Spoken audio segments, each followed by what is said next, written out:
Good morning students. आज के lecture में जो टूल हम समझने वाले हैं, हम दो टूल एक साथ देखेंगे, पकड़ टूल एंड ब्लोड टूल। तो इनका पोजीशन देखें अगर, तो ये आपका टूल बॉक्स है और ये आपका वार्प टूल है। और वार्प टूल के फ्लाई आउट ऑप्शन मेनू में, ठीक है, फ्लाई आउट ऑप्शन मेनू में आपको ये जो टूल है ना, थर्ड नंबर का टूल, ये है पकड़ टूल। और उसी फ्लाई आउट ऑप्शन मेनू में जो फोर्थ नंबर का टूल है वो है ब्लोड टूल। तो हम इन्हीं दो टूल को आज समझने वाले हैं। तो चलिए वन बाय वन हम देखते हैं। तो पहला चीज़ तो ये है, आपको इसके पोजीशन के बारे में आपको पता होना चाहिए कहाँ पर है टूल बॉक्स में। तो फर्स्ट कॉलम वार्प टूल की फ्लाई आउट ऑप्शन मेनू में जो थर्ड और फोर्थ नंबर का के जो टूल्स हैं वो थर्ड नंबर का टूल पकड़ टूल है और फोर्थ नंबर का जो टूल है वो है ब्लोड टूल। अब दोनों का जो काम है बिल्कुल एक दूसरे के वन अपोजिट है ना। तो देखते हैं कैसे एक दूसरे के अपोजिट हैं। तो पहले तो हमें पकड़ टूल को समझना पड़ेगा। पकड़ टूल के जस्ट अपोजिट काम करता है ब्लोड टूल। तो चलिए इसे एक्सप्लेन करने के लिए मैं कुछ यहाँ पर आपको कुछ डिज़ाइन बना के दिखाऊं। ये रेक्टेंगल है, अगर मैं ये डी प्रेस करूं तो डिफ़ॉल्ट फिल हो जाएगा। और एक और रेक्टेंगल बना लेता हूं, कंट्रोल सेट किया, कंट्रोल सेट किया,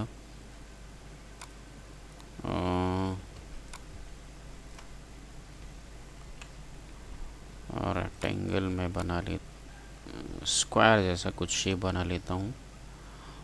डिफ़ॉल्ट फिल के लिए डी प्रेस किया। इसी कॉपी के लिए मैं क्या करूँ, इसे सिलेक्ट करूँ, अल्ट की के साथ में इसे ड्रैग करूँ तो इसकी एक कॉपी जनरेट हो जाएगी यहाँ। सॉरी, मैंने गलती क्या किया वो बता रहा हूँ। अल्ट की प्रेस किया, अल्ट को मुझे पहले नहीं छोड़ना है, माउस को मैं पहले छोड़ूंगा। तो ये हो गया इसकी कॉपी। अब इसको मैं फिल कर लेता हूँ, है ना। इसकी फिलिंग करने के लिए मैं यहाँ से सपोज़ कोई सभी कलर उठा लेता हूँ। ये हो गए। अब समझते हैं ये पकड़ टूल करता क्या है। मैं पकड़ टूल ले लेता हूँ और देखिए जो ब्रश आया है, ठीक है, ब्रश को मैं यदि अल्ट और शिफ्ट, है ना, इसके हाइट और विड्थ को मैं अल्ट और शिफ्ट से छोटा बड़ा कर सकता हूँ, इंक्रीज़ और डिक्रीज़ कर सकता हूँ। अल्ट और शिफ्ट एक साथ प्रेस करके मैं अगर बाहर की ओर खींचूँ, ब्रश का जो साइज़ है वो बढ़ेगा। और अल्ट और शिफ्ट के साथ यदि इसे मैं अंदर की ओर खींचूँ तो ब्रश की जो साइज़ है वो छोटी होगी। ओके, तो ये हो गया। अब मैं इसे काम करके दिखाऊं तो देखिए इस ब्रश को मैंने ऐसे लिया हुआ है कि देखिए ये जो किनारे हैं ना, चारों किनारे वो छूटे हुए हैं। तो ये क्या करेगा, इतना स्ट्रोक को ये घेर रहा है, स्ट्रोक मतलब बॉर्डर, इतना बॉर्डर को घेर रहा है। तो इसको वो अंदर की ओर खींचते खींचते यहाँ तक लाएगा। उसी तरीके से ये वाला जो स्ट्रोक है इतना घिरा हुआ है, इसको अंदर की ओर खींचते खींचते यहाँ तक लाएगा।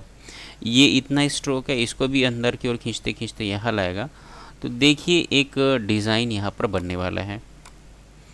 तो मैं ये ले लेता हूँ और मैं क्लिक किया, क्लिक किया, क्लिक किया, क्लिक किया, क्लिक किया, क्लिक किया, क्लिक किया, तो ऐसा कुछ।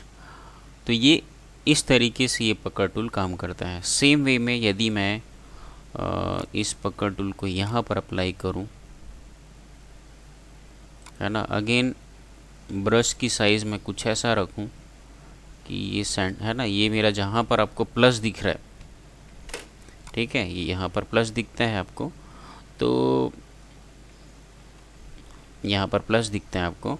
तो जैसे मैं क्लिक करते जाऊँगा तो ये पकड़ टूल करता क्या है ना, जो स्ट्रोक, जो बॉर्डर इसके घेरे में है, इस सर्कल के घेरे में, ये जो सर्कल दिख रहा है उसके घेरे में है, उसको अंदर की ओर, उस स्ट्रोक को अंदर की ओर खींचते खींचते ये सेंटर तक लाता है। ठीक है, बस इसका यही काम है और इससे हम डिज़ाइन बनाते हैं।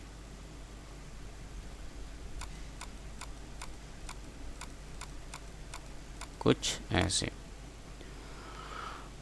और थोड़ा सा यदि मैं इसे अंडू करता हूँ कंट्रोल जेड से, कंट्रोल जेड से, control Z, control Z, control Z, control Z, control Z, control Z, control Z, ठीक है। अब मैं कोई इसे कुछ और तरीके से यूज़ करके दिखाऊं।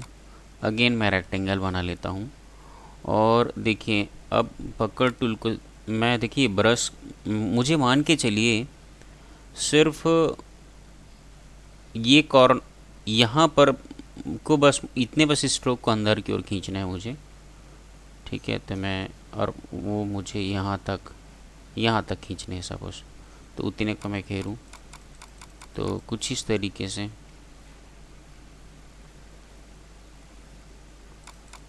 कुछ इस तरीके से,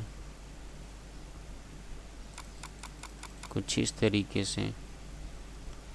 तो ये है पकड़ टूल आपका, जो करता क्या है ना, किसी स्ट्रोक को अंदर की ओर खींचता है। तो ये हो गया स्ट्रोक टूल आपका। और सेम वे में यदि मैं इसे सर्कल ऑब्जेक्ट पर अप्लाई करके दिखाऊं आप लोगों को, ये सर्कल है, यहाँ से मैं ले लेता हूँ पकड़ टूल,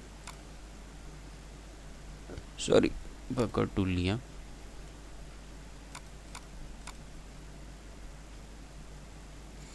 ठीक है। तो ये एक्चुअली क्या है, ब्रश की जो साइज़ है वो बहुत बड़ी है, बहुत बड़ी है। तो इसे मैं करता क्या हूँ, अल्ट और शिफ्ट से इसको छोटा कर लेता हूँ। अल्ट शिफ्ट से एक हद तक छोटा हो रहा है, तो मैं क्या करूँ, देखिए पकड़ टूल पर डबल क्लिक करूँ, ये सारे प्रॉपर्टीज़ हैं। इसको मैं क्या करता हूँ, इसको भी 100 पॉइंट का कर देता हूँ, इसको भी 100 पॉइंट का कर देता हूँ। तो ब्रश छोटा हो गया है। तो इस तरीके से आप इस पर भी आप अपने तरीके से डिज़ाइन बना सकते हैं।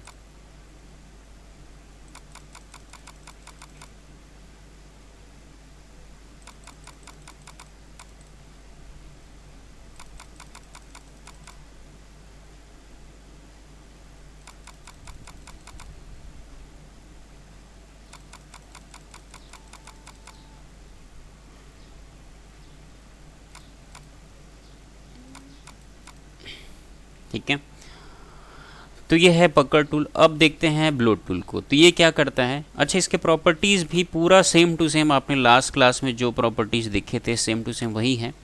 देखिए यहाँ पर है ना, एंगल है, हाइट और विड्थ है, डिटेल, सिंप्लिसिटी, लास्ट टूल में जो आप लोग को पढ़ाया था सेम वैसा ही है। इंटेंसिटी बस को थोड़ा सा मैं आपको करके दिखाऊं। देखिए इंटेंसिटी अभी 10 है, 10 है, उसको मैं 90 कर देता हूँ। देखिए 10 है, 10 है, तो किसी और टूल पर इसे अप्लाई करके दिखाऊं मैं। यहाँ से मैं रेक्टेंगल ले लेता हूँ और यहाँ से ले लेता हूँ पकड़ टूल, ऑल्ट शिफ्ट से इसके मैं बढ़ा लेता हूँ। देखिए इंटेंसिटी अभी 10 है, तो क्लिक कर करके मैं ऐसा कुछ डिज़ाइन बना रहा हूँ इस पर, है ना। तो बड़े स्लोली काम कर रहा है वो। और यदि मैं अगर इंटेंसिटी को बढ़ा लेता हूँ, अगर मान लो 90 करता हूँ, ठीक है, एक ही क्लिक में, है ना, जबकि 2 क्लिक में ये डिज़ाइन बना था मेरे लास्ट टाइम। अब ये एक ही क्लिक में पक कर देता है, मतलब अंदर की ओर स्ट्रोक को खींच देता है। तो ये फास्टली वर्क करता है कब, जब हम इंटेंसिटी को बढ़ा देते हैं। बाकी ऑप्शन पूरे मैंने लास्ट क्लास में समझाया हुआ था, वैसे ही वर्क करते हैं। अब हम लोग देखते हैं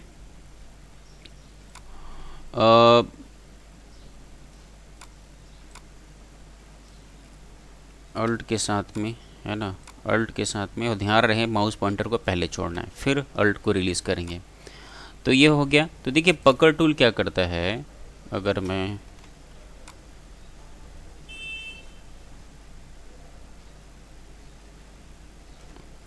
इसकी हाइट और विड्थ को मैं थोड़ा छोटा कर लेता हूँ, 200 यहाँ 200 यहाँ, ओके कर लेता हूँ। तो देखिए पकड़ टूल क्या करता है, स्ट्रोक को, सॉरी ऑब्जेक्ट को सिलेक्ट नहीं किया हूँ, स्ट्रोक को अंदर की ओर खींचता है, कौन, पकड़ टूल, ठीक है। और यहाँ पर क्या होगा, ये देखिए मैं यहाँ रख लेता हूँ, सॉरी ऑब्जेक्ट को सिलेक्ट करना ज़रूरी है, ब्लॉट टूल ले लेता हूँ,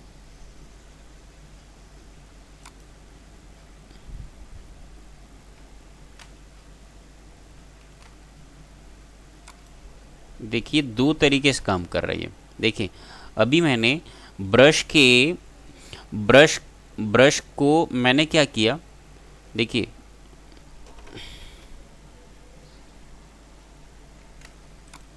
सर्कल का इतना हिस्सा जो है, सर्कल का इतना हिस्सा बाहर है, तो होगा क्या, ये स्ट्रोक को ये बाहर की ओर खींचेगा, ठीक है, ये बाहर की ओर खींचेगा। तो मैं यहाँ से आप देख सकते हैं, अगेन मुझे इस साइड अगर वैसा ही कुछ इस तरीके से तो ये बाहर की ओर खींचता है। और साथ ही साथ कंट्रोल जेड किया, अब मैं प्लस है ना, अब देखिए थोड़ा सा इस बार अंदर की ओर ये खींचा, कैसे किया हूँ, प्लस जो है ना, ये जो ब्रश का जो प्लस साइन आपको दिख रहा है, प्लस सिंबल बीच का है ना यहाँ पर, तो वो क्या है, अभी मैंने उसको ऊपर की ओर रखा है, तो ये अंदर की ओर स्ट्रोक खींचेगा, ठीक है। तो ये दोनों तरीके से काम करता है ब्लोट टूल, ये स्ट्रोक को अंदर की ओर भी खींचता है और बाहर की ओर भी खींचता है।